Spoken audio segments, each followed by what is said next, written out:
today I'm actually embarking on, spilling their tea.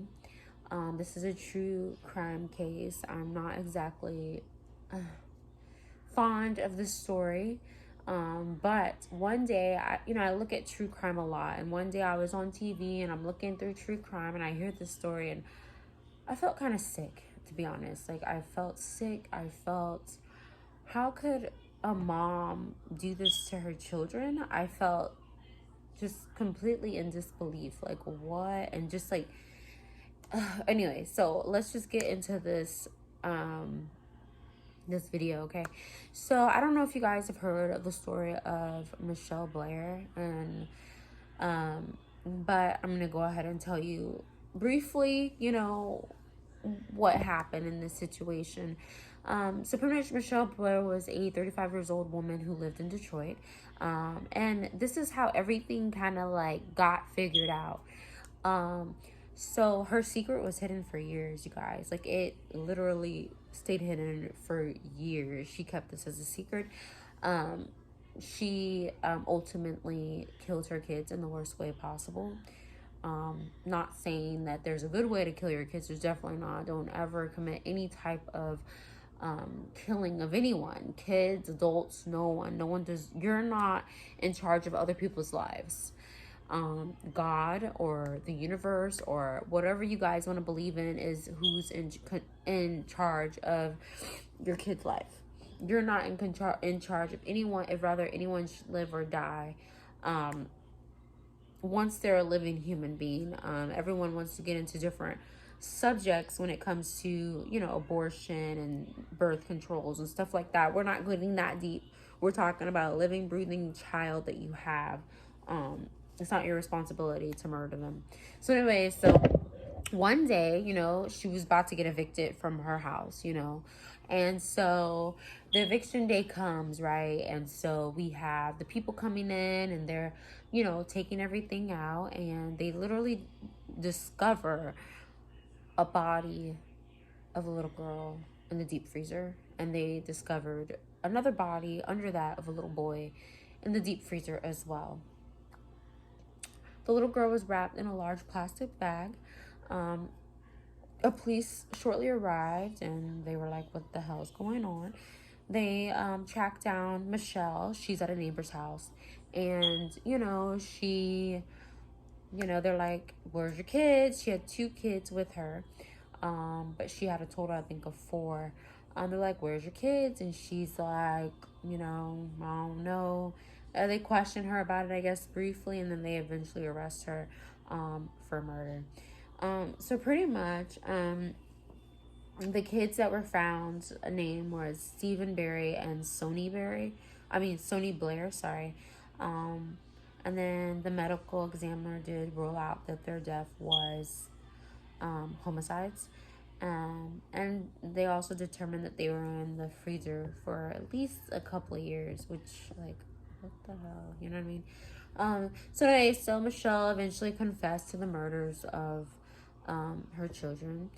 She told the judge, and I actually watched her interview, and I was so sickened by the way that she spoke about her kids. So she was like, they're demons. Like, I hate them. I killed them. I did it. Yeah. And she was like very boastful about it. Like, I killed my kids. I did it. Yeah. And I would do it again and again and again and again. Those are demons. Like, they deserve what happened to them. Like, she was not in the least bit like remorseful or sad that her kids passed away. It was kind of sickening to see a parent like feel that strongly about their kid's death. So anyways, so she did refer to her kids as demons. And the reason why she claims that she killed her kids was because she had a younger son at the time. And he said that both of his siblings molested him in different ways. Like, he was saying, pissing on him, making him drink their pee, just disgusting things that this little boy was subjected to by his older brother and sister. God. And so, one day he's playing with toys and he's playing with them in a sexual way. And so Michelle goes, hey, like, did anyone touch you like that or do anything to you like that? And he said, yeah, my brother did. He told his brother, he said, yeah, my brother did. And then Michelle went ahead and started torturing this little boy, which is her son. So her son confessed and said, yeah, I did do it, mom, or whatever. And so she lost it. She punched him in the face. She kicked him. I mean, she, made him drink. I think it was Windex. Oh, God. So, yeah, she began punching him. She poured hot scalding water on his genitals. Began to pill.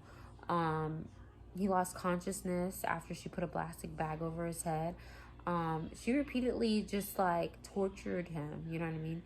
She made him drink Windex. She wrapped a belt around her son's, neck and lifted him up and asked him, like, do you like how this feels? Do you like how this feels?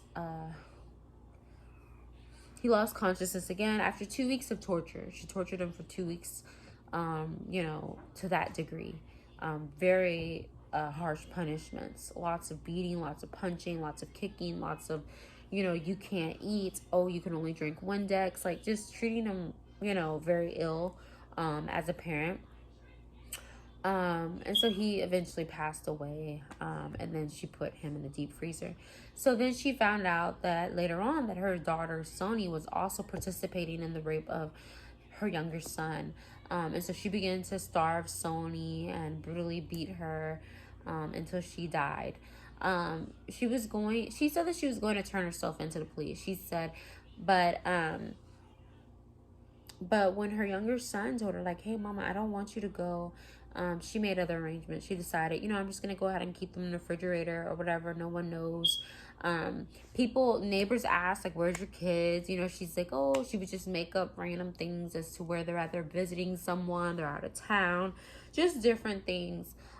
She actually called the school and said, hey, I'm just going to homeschool them. I'm unenrolling them from school. Yeah. So they both had absent fathers, so she didn't really have anything, I guess, to worry about in that sense. Like, no one was really coming to look for them. So anyways, when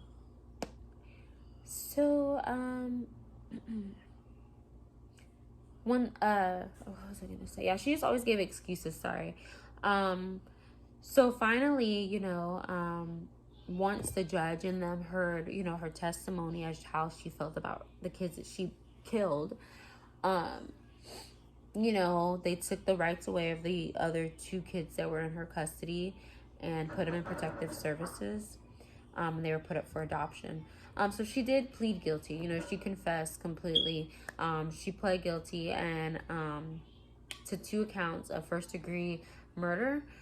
She's now serving a life sentence at the Huron Valley Correctional Facility in Michigan without the possibility of parole. She has no remorse for her kids, you guys. This story, when I was watching it, I was just so saddened. Okay, let me tell you why. So, first of all, yes, it was definitely wrong that her kids did that, kids are kids. Kids don't necessarily know right from wrong necessarily. You can teach them and stuff like that, but kids become curious. Not saying that the kids were right. The kids were not right in any way, shape, or form. But as a parent, this is when I'm always talking about, mental health, getting yourself mentally there, like seeing a psychologist, putting your kids in to see a psychologist, breaking generational curses, breaking things that have happened and repeated cycles that are going on this, in this world. I feel like as a parent, she could have disciplined them, but not starving them, not making them drink Windex, not punching them, not abusing them until they died. She had no remorse, you guys. If you guys go and watch her videos, she had no remorse for her kids' death. She hated her kids that she killed. She felt like, no, they did the most sickening things that I've ever heard of my life to my son and to my youngest son, and they don't deserve to live. She was like damn near spitting on their grave, like, fuck them, like, I don't give a fuck about them, like, I don't care, I would kill them again, I would, I don't care. My thing in this situation is that, first of all, it's like, discipline your kids, of course, but not in a way where they're suffering mental, verbal, emotional abuse in any way, shape, or form. Of course, in that situation, she could have maybe called 911. She could have explained to the police what happened. She could have gotten some type of help for her children. She could have separated the kids. She could have called an aunt, take these two, or called an uncle, take this one, take this one. I mean, I think that if people understood like what she was going through as a single mom dealing with something like this, I feel like they would have came in and they would have tried their best to help in those situations. I can't imagine that anyone would turn them down. And worst case scenario, if she felt like she hated them that much, like, put them up for adoption. I'm not saying like that's the best option, but it's like there has to be other options here. The thing that I experienced so much in looking into true crime cases is that people who commit these murders, sometimes, not all the time, it'd be like a crime of passion. And it's like, you could have just broken up with this person. You could have just moved your family away from this person. You could have just done so many other different things in these scenarios, but yet you reverted to murder. You reverted to extreme abuse, extreme punishment that no human being deserves to go through. Like, I do understand that, yeah, what the hell is that?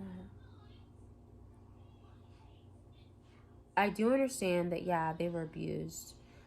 They were being abusive.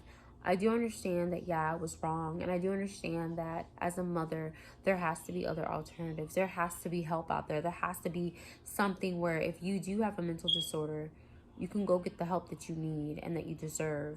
And that help can be provided. And that you can't resort to murder. Definitely reach out. I think that she definitely had a mental disorder, because this is not right in any way, shape, or form. And the kids also had a mental disorder. Kids are kids, do what they see on TV. They don't know. They have to have the guidance of the parents to know, like, this is unacceptable, this is acceptable, and correction needs to be, in place, not extreme punishment.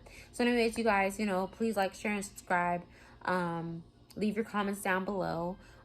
This by far is the most sickening case one of these sickening cases, not the most, but one of the most sickening cases to me. And because it involves a child, and it involves a parent killing their child, and it involves children involved in incestual acts, and probably don't even know. It involves the children being naive to the situation, the mom being confused about the situation, and it didn't have to end that way. She is serving her sentence, I believe, gladly, and she doesn't regret it. And when it comes to murder, like, we can't kill our kids and not feel nothing. Like, despite what they do, kids are gonna upset you at times. Kids are not gonna always do what you want them to do, but despite what they do, it's like, we have to still love them. We have to still guide them and show them the path. We can't just give up on them and say, hey, I hate you because you did this. Like, no, we need to find a healthier way to go about things. And if we feel so strongly that we want them dead, there's other options, okay? There's not killing the child, you know what I mean? There's not abusing a child. There's not, there's other ways that we can